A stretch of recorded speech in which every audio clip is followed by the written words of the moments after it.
Kasi hindi kinaya ni ate ang apatot. Oy! Oh, may humamon. Arte-arte mo daw ate Yan, masarap daw yan. Apatot po yan, ma'am.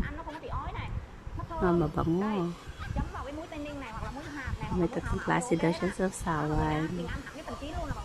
Ayan, sausaw mo lang daw dyan. Wow. Pero ma'am, masarap po yan. Kakagaling po yan, apatot. Sa mga bukol-bukol.